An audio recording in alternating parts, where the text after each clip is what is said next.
considerations of complexity, potentiality and uncertainty in defending their values, and they focus on two things: an individual, usually with a heart-wrenching story, and only in the present, whereas conservatives take into account complexity, potentiality and uncertainty in defending their values, and that leads to a focus on individuals. You still look to individuals and the common good, which is not part of the progressive agenda, and you look to the past, present and future, not just the present. And in that regard, harking back to our opening this morning and that wonderful prayer by our Aboriginal elder, that's something that we can really learn from First Nations people. Here in Australia, it would be our Aboriginal and Torres Strait Islander communities. In their veneration of the elders, they're listening to the elders in the present, they are going to the past. And we all need to use our human imaginations to think, if we do this now, what then? What will happen in the future? So this is another summary of it. The progressive values advocates look to the present. They fail to take into account collective human memory, which is a term that comes from John Ralston Saul's book, The Unconscious Civilization. And the other word for human memory is history. What can we learn in these debates from going back into our history? Why, for example, for 2,500 years have we never let doctors kill patients, and we suddenly think doctors giving lethal injections to patients is the latest, greatest, newest idea? That's the sort of thing we have to think about. And what about collective human imagination? How do we project into the future? Again, with the euthanasia debate, you could take, what about fragile elderly people in our aging Western civilizations? What sort of risk will they be at if we do this now? And then, so we need to look to that. That's looking to the common good. So the progressives have what I would call presentism. It's an excluding focus on the present to exclude the past and the future, and they have what's called intense individualism. There's nothing wrong with individualism when it's intense, that is, it's the only thing you think about. There's a big problem with it. Now, traditional conservative values, they do look to human memory and say, what have we done in the past? Why would we change that? They also look to the future, and they also look to protect not just individuals, but also the common good. So they are past, present, and future, plus individuals and the common good. Now, two examples of the progressive approach, and one of them's from Australia, one of them's from Canada. I've been involved in the public square in both of them, and I've usually been a target of pretty strong opposition, more than opposition actually. So the Australia same-sex marriage debate. The pro-side slogans and strategy. This is what was marketed here. Say yes to love. Say yes to equality. Now, no one says no to love or no to equality. Everybody agrees with those goals described generally, but we can't always say yes ethically.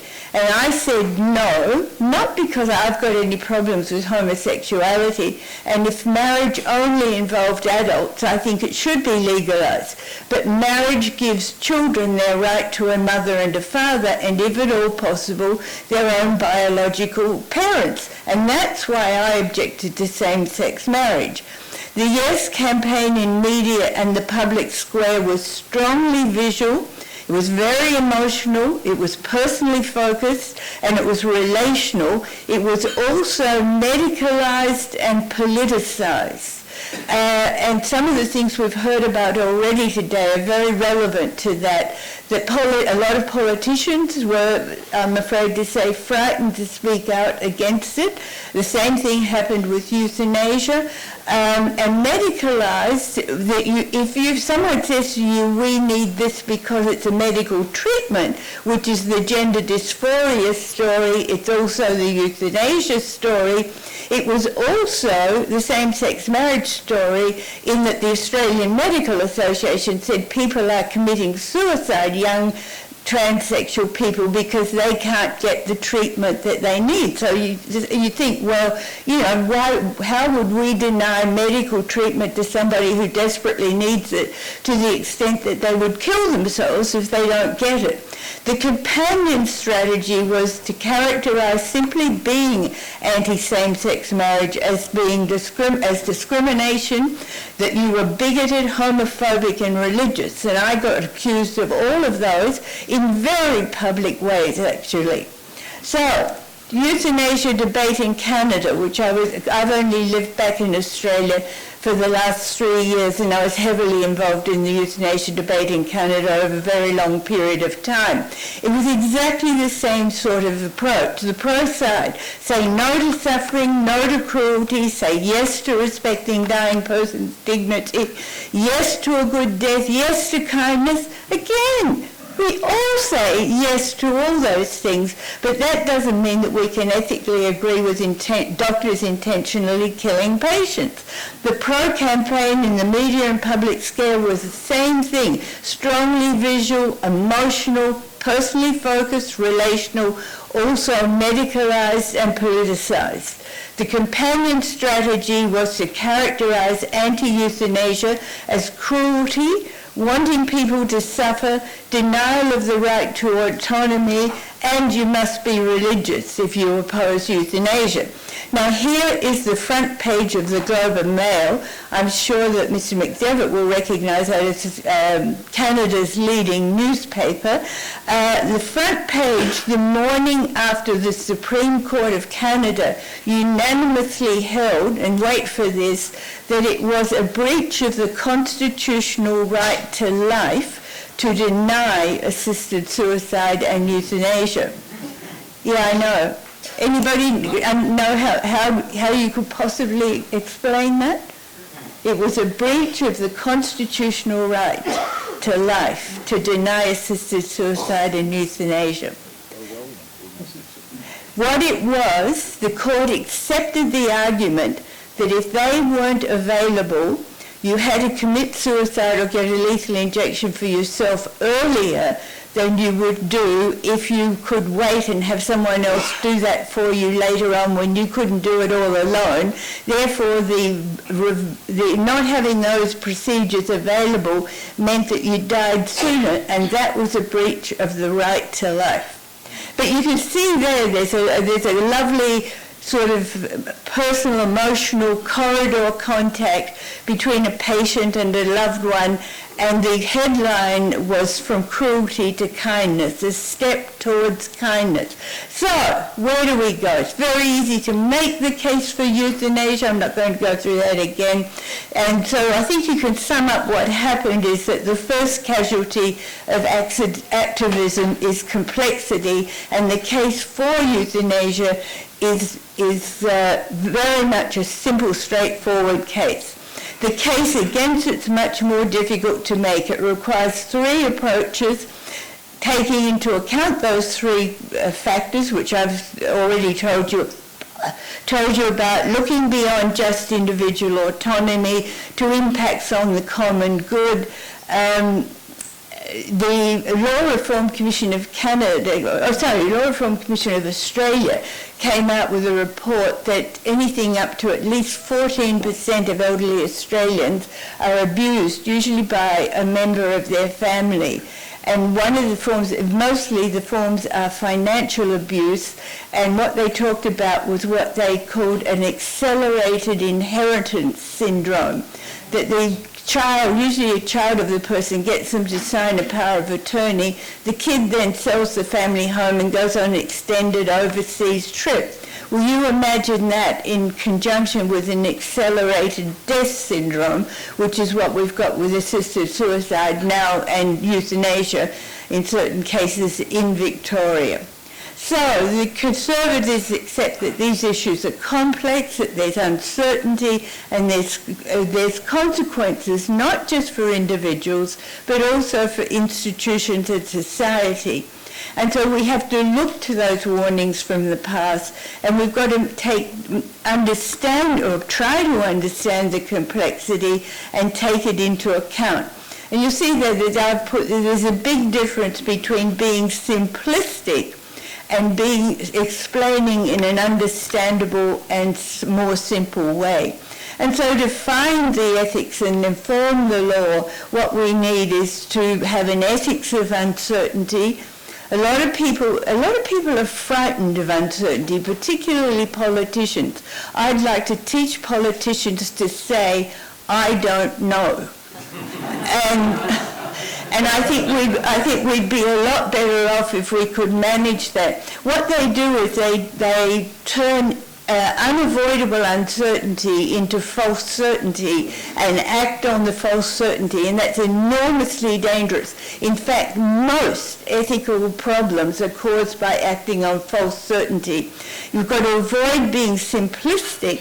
So we need an ethics of complexity, and we must consider wider consequences, which is an ethics of potentiality. Think of it like a stone in a pond. You don't just look at the stone, you look at all the ripples that come out from that. Now, what sort of situation are we operating in? And this is the 2018, I should have put 19 there, I didn't change it, Societal Values Zeitgeist, or the Youthquake. The word of the year in 2017 was youthquake, and that's defined in the Oxford English Dictionary as a significant cultural, political or social change arising from the actions or influence of young people. So we've sort of heard that this morning as well. So we've got to think in a way that young people will hear the Conservative message, if that's the one you want to give, because they're the values decision makers. They're always the values decision makers of the future, but in actual fact, in our society, they tend to be the values decision makers of the present. And there are some organizations, there's particularly some coming out of the US, one of them is called AVAS and one of them is called Some of Us, and they are enormously powerful. They've got like 10 million members, and they can make these big companies do what they want. On the whole, most of their values I approve of, but not all of them. And, we're trying to save the snow leopards. But, so they do a good job. So how can we get them to, most of them, adopt progressive values, partly because that's the only thing they've heard. In schools, they are generally not taught anything else. They adopt a mantra of control, choice, and change. And there's an interesting new book out. I've just referenced it there for you. It's called How Fear Works. And it's by Frank Furedi, who's a professor of sociology at London School, I think it was London School of Economics. And so what the young people want is they want to be able to control particularly what happens to themselves. They want to feel that they've got a range of choice, and they believe that all change is good. And they also think they're utopian, and they also think that nobody's ever thought about the issues that they're thinking about, and they're the first ones that have thought up the universal solution. So they would love this conference. They'd all be after universal solutions. So they also believe that no one's got the right to impose limits on them. So they support, for instance, and I've given you there a list of the things that they support: abortion, euthanasia, same-sex marriage, transsexualism, gender identification, absolute rights to reproductive freedom to the extent that if you want to have yourself cloned, that's only your business. Nobody else has got the right to tell you you can't do it. And a big issue at the moment is commercial surrogate motherhood. And that's a big issue because the gay married population rightly is arguing that legally that because marriage is a compound right, they've got the right to marry and found a family, and they can't found a family unless they can hire a surrogate motherhood. Therefore, there's a case in the courts in Canada, therefore criminal prohibitions of commercial surrogate motherhood are unconstitutional because it contravenes their right to found a family. So they also, and coming on the horizon, and these are the things that we're really dealing with, genetically designing one's children. You probably saw the fuss in China about altering the human germ cell line. Ectogenesis, that is, they've already raised lambs to about 12 weeks in artificial uteruses. A very eminent scientist friend of mine who was in this field, was head of the big California Institute for Bioscience. He once said to me, Margot, if you want to know what's going to happen with humans, look at what we're doing in animals now, and 7 years down the line we'll be doing it in humans.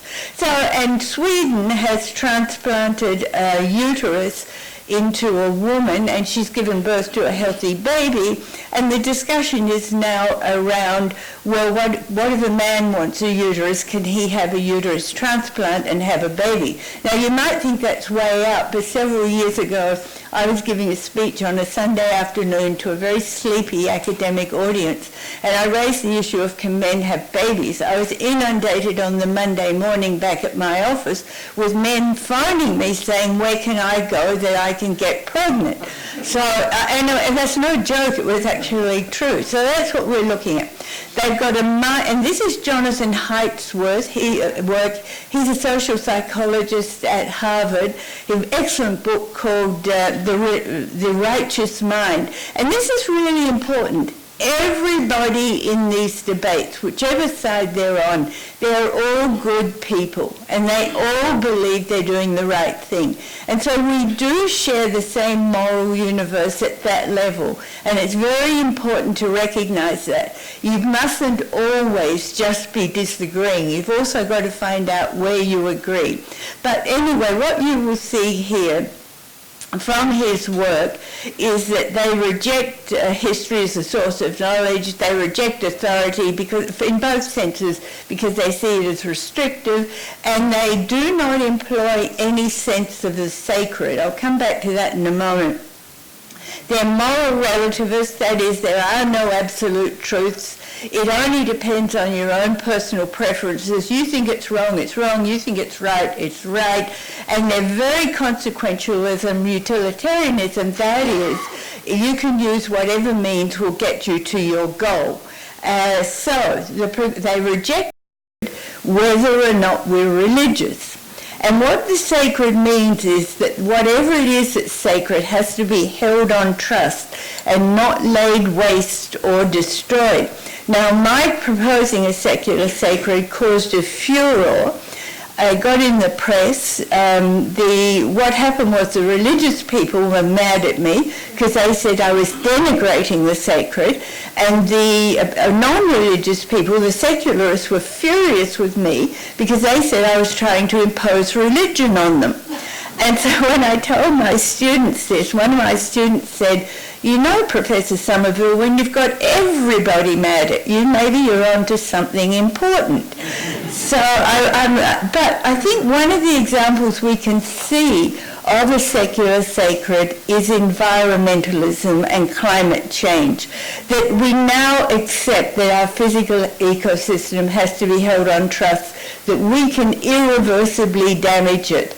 And the same is true, I would suggest to you, of our metaphysical ecosystem, the collection of shared values, attitudes, norms of behaviors, stories that we all buy into. Good example this week on ABC TV for you, it's NAIDOC Week, the Aboriginal stories that we're sharing. And in fact, I'm reading a book at the moment by a priest called Eugene Stockton, where he suggests that a lot of the points from Aboriginal spirituality could give us a renewed sense of spirituality in Australia. Very interesting.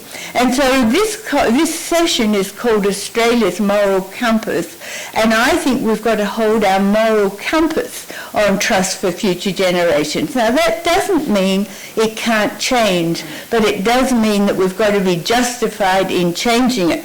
And the question is, can we get young people to buy into that? Factors affecting our ethics conversations in the public square, and I've just given you a list there. A lot of those have been mentioned. One of the things, and this is really, somebody mentioned about Russia using language to cover up what they were really doing. That is so true with what's happening with our values at the moment. They're not called what they are. They're called something soft and mushy and nice, and everybody would want them. And so this concealing language and normalizing language, making euthanasia a medical treatment, is both concealing and normalizing and medicalizing issues, putting a white coat on it. That makes us think, well, doctors don't do unethical things, therefore we have a reaction that we think that must be okay, or doctors wouldn't be doing it. And labeling opponents as religious, that's a standard technique at the moment. And so a current public square challenge is interesting. Youthquake was the 2017 word, but the word of the year 2016 was post-truth, relating or denoting circumstances in which objective facts are less influential in shaping public opinion than appeals to emotion and personal belief. Now note again, that's intense individualism. My personal emotional beliefs are what are the values. Now, it also merits noting, so we went from post-truth to youthquake, and the word of the year in 2018 is toxic. Very interesting progression. I didn't realize it till I put that in today. So there are communications professionals, and this relates to Mr. McDevick's presentation.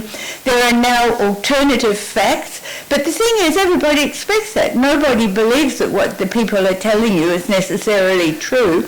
And there's even an article in the communications literature called Post-Truth Ethics, which sounds like, a contradiction in terms, really.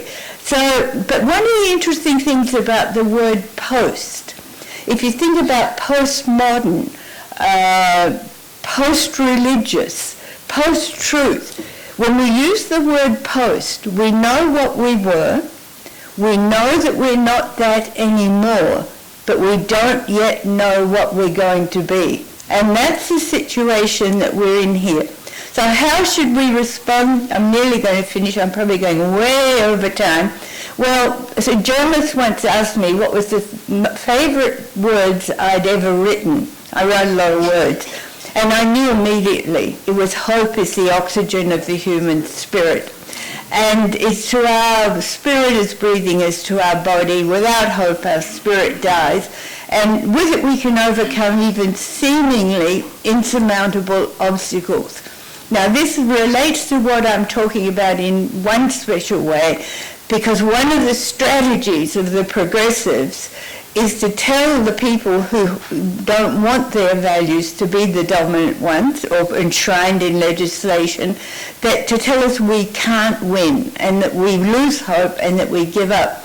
I nearly got sued for writing an article. They were going to sue me for defamation because I refused to follow the rules of this conference in Melbourne, that I was not allowed to say I was opposed to euthanasia. I could only try to help them to work out the conditions that should apply for its implementation. And I said, I'm not going to do that. I already accepted the invitation months before. It was a big speaking thing down there. Anyway, when I went to try to say what I wanted to say, the moderator, who was pro-euthanasia, this was all doctors, by the way, the whole thing, great big medical conference, and she told the audience that if you don't want somebody to speak, you should shout out, no, no, no, no. So I went to speak, and they all started shouting, no, no, no, no. So I then wrote an article for the media that was called Shutting Up by Shouting Down. And then the Medical Association got really upset and they were threatening to sue me for defamation. So we had to get lawyers involved because I couldn't speak at a conference. Anyway, I mean, these are realities. So I'm not going to go into this, but this is another speech that I give.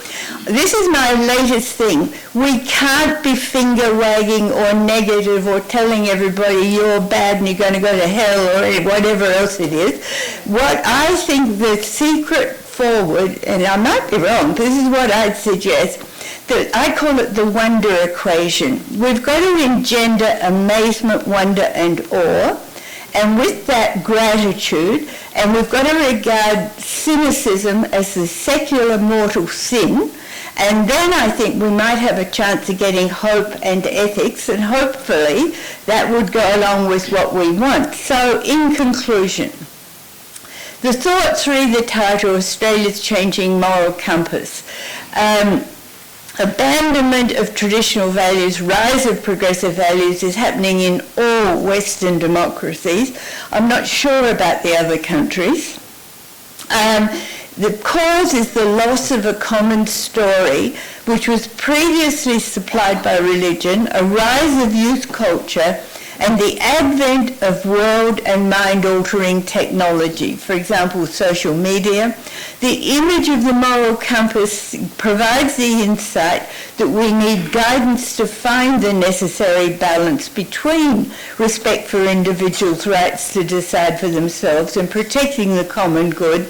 But I think we've swung too far towards individual rights, which paradoxically, in some cases, can restrict individual freedoms. So, for example, if I say I'm offended, and you've got a legal obligation not to offend me, then my freedom of speech is shut down. I suggest also that we add an extra metaphor, and I would suggest it be a helix. And why I use that is because it's in motion, and our values are not set forever, and we do have to re-examine them and reaffirm them if that's what we want. And the helix goes up, which I think is hopeful. Not only that, but it means we can look back and take from the past what we still need and bring it with us and amalgamate it with what we're now developing. And so it's an ongoing process, not a time-limited final event, finding values. And we've all got a continuing responsibility to participate in that process. And people say to me, don't you get tired of always losing when the arguments and positions I propose are rejected? And yes, I do. But I can't guarantee that I'll win. I can guarantee that I will try to have enacted the values I think are important. And I like what Winston Churchill said there. Success is not final. Success is not final. Failure is not fatal. It's the courage to continue that counts. And you should expect flack and criticism if you hold conservative values. For example, there was a letter in the Globe and Mail where the person said there was a mistake in spelling my name, which is Somerville, double-L-E, and that they should drop one L and I should be Margaret Somerville. Actually, I thought that was incredibly clever, and I wrote back saying I thought it was funny. So people with, and we've heard this morning, people with conservative values are the new group in the closet. They fear hostile reactions and they get them. I have numerous students coming to me after I give a lecture saying, we agree with you, Professor Somerville, but we would never say so. And I said to one of them quite recently, why not? A medical student, a 25-year-old medical student. I said, why not? And he used this word, which I thought was so strong. He said, you can't. The consequences are too dire. What a really powerful word. They cannot afford to do it. So if you believe Australia's moral compass has become unbalanced and you want more conservative values to have a chance of surviving, it's important to give people with conservative values the words they need to express what they believe. with the least likelihood of eliciting a hostile response, and for the media on the Conservative side to engender in them the courage to speak. They need two things.